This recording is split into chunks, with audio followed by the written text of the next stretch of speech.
Nah, ini permasalahan peruntukan Stadion Gelora Bung Karno memang sempat ramai di media sosial juga nih, Bo. Ya benar sekali, sampai ada hashtag Save GBK. Nah. Right, nah kita langsung aja ke reporter Netsport yang paling keren, Haikal Alif, mencari tahu pandangan masyarakat tentang hal ini dalam Sport Talk.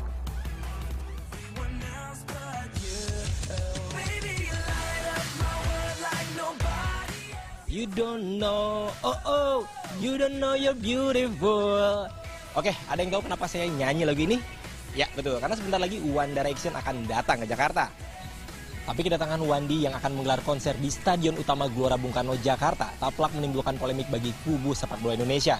Dengan adanya acara ini, GBK yang semestinya menjadi home base timnas U22 di kualifikasi Piala Asia, kini harus berpindah dan mencari stadion lain di luar Jakarta. Untuk itu seperti biasa saya ingin mencari tahu pendapat masyarakat seputar hal ini. Lebih penting One Direction atau timnas U22 untuk memakai stadion ini. Penasaran kan? Ikutin yuk. GBK ini emang nggak bisa dipakai untuk konser karena bisa merusak stadion. Tapi kalau udah terlanjur dapat izin kan berarti bukan salah pihak promotor. Berarti ada oknum-oknum tertentu gitu. Udah gitu kan jarang-jarang juga One Direction datang ke sini.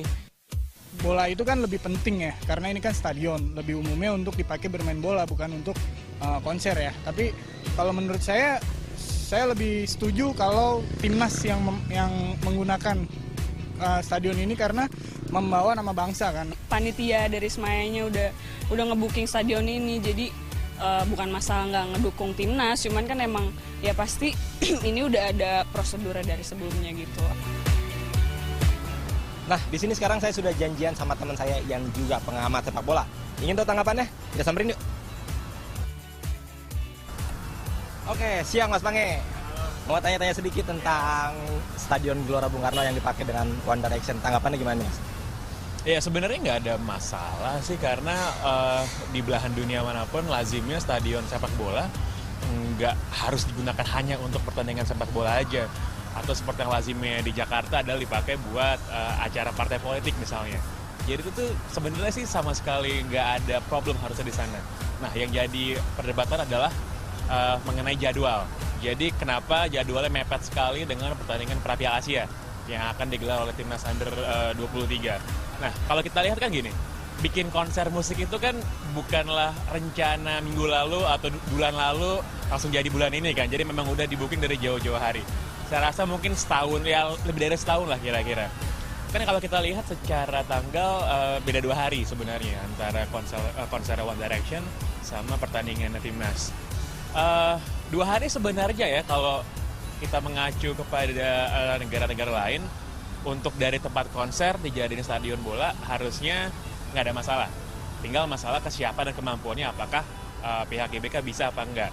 Yang jadi concern kan sebenarnya masalah kualitas rumput. Karena nanti kan bakal diinjak-injak, bikin panggung dan lain sebagainya gitu. Udah puas kan jawaban dari salah satu pengamat sepak bola? Oke. Ya, setelah tadi kita tahu jawaban tentang masyarakat, nggak abdul rasanya kalau kita nggak nanya langsung sama mantan pemain tim nasional, siapa lagi bukan Roci Putirai. Mas Roci, selamat siang Mas. Kita mau nanya tentang stadion GBK yang bakal dipakai timnas U22, tapi sebelumnya harus dipakai buat konser musik One Direction. Itu gimana nih, Mas? Ya susah jawabnya ya, karena yang saya tahu kalau konser begitu kan mereka pasti punya jadwal sudah 1 tahun sebelumnya, itu mereka sudah bikin planning. Terus dengan adanya ini juga timnas untuk kualifikasi ya berat sih, karena lapangan pasti rusak dan pasti penonton bakal kecewa. Begitulah tanggapan dari masyarakat. Pro dan kontra pasti terjadi. Kita harapkan skuad asuhan Aji Santoso tetap mampu memberikan hasil yang terbaik bagi skuad Garuda Muda. Dan cukup sudah Sport Talk untuk hari ini, karena saya juga tentu tidak ingin melewatkan kesempatan untuk menonton konser One Direction yang pertama kalinya di Indonesia. Haikal Alif, Fajar Zulfahmi melaporkan untuk NET. Wah, ini kayaknya bisa moonlighting sebagai vokalis juga makin jadi. Butuh One Direction, butuh backing vokal bisa kontak Haikal. Tapi Pange, apa kabar Pange? Wah, rambutnya udah mirip One Direction. Setelah di FC udah makin boyband aja ya. Yes, alright. Jadi gimana nih? Cocok nggak itu kalau GBK? Kalau saya menurut saya sih ya, karena GBK buat sepak bola ya buat sepak bola harusnya sih seharusnya. Saya emang nggak apa-apa sih dijadiin untuk tempat konser atau event-event besar kayak waktu konser untuk Jokowi juga, maksudnya Yes. buat saya main di situ ke DJ juga untuk Wow. ribuan orang saya Boleh nggak lah keberatan diundang kok. ya. Tapi kenapa enggak gitu? Iya, benar juga sih untuk biaya perawatan rumput, untuk biaya perawatan stadion ya. Kan kayak luar Seperti negeri. di Wembley. Jadi mereka tuh sempat mengadakan konser besar, artis besar sempat datang ke sana. Iya. Tapi kan ya itu, karena banyak stadion di Inggris. Nah, karena Indonesia sendiri, Jakarta cuma satu, Gelora Bung Karno. Ya, rebutan jadwal ya. Yes, beda dulu halnya ketika Metallica datang ke Indonesia. Kan ada Lebak Bulus, sekarang Lebak Bulus sudah digusur. Iya. Kalau ada 2 stadion mungkin ada alternatif.